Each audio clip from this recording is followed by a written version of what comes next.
Pengi po ng tali ng nagbigti idol. Pero ano, bago ko sagutin yan, gumagayak po kasi ito. Dahil may babalsamuhin ako ngayon.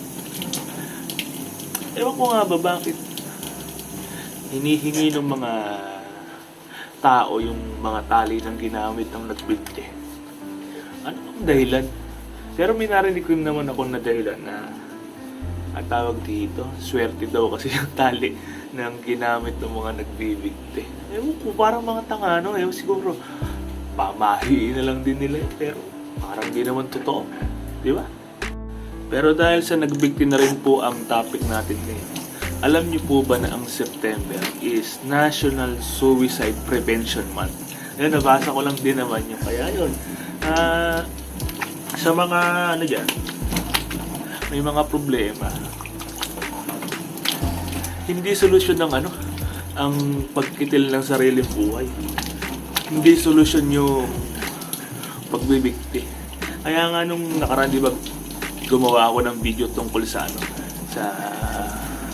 kumbaga nagpapayo ako na hindi talaga solusyon yung pagbawi sa sariling buhay.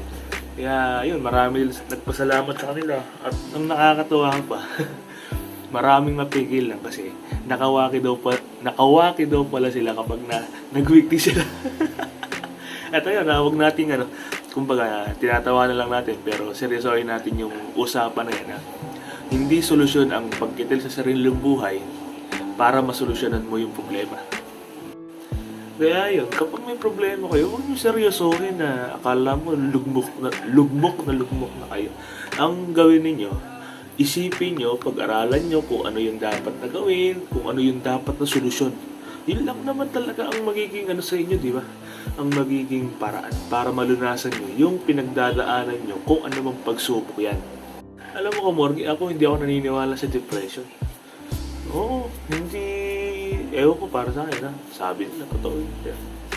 Oo, talagang kapag may problema, talagang masakit sa dibdib kasi nga mahirap solusyonan, di ba?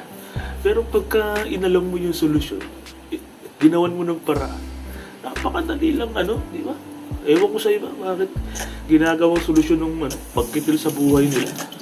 Pero yun, basta yun lang naman lagi pinapayo ko kapag may problema ka. Unang-una naman talaga, panalangin.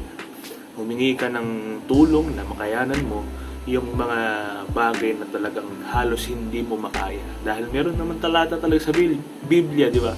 Na hindi ka bibigyan ng isang bagay o ng pagsubok na hindi mo makakaya. At ayun, gumagayak lang ako. Nagbabala sa mukha ko ngayon. Kinuha na daw sa kapan yung patay. Yun, hindi ko pa alam kung ano yung kondisyon ng patay kasi nga kapag tumatawag po kasi sa amin na may patay, sabi niya, Bong, may patay na kinuha, maya punta ka na dito. Ganun lang. Wala pang tawag dito, walang detalye kung ano yung ikinapatay. Kaya pagka doon ko pa lang nalalaman kung nasa morgue na. At ayun, umagayak lang ako sa mga may problema dyan.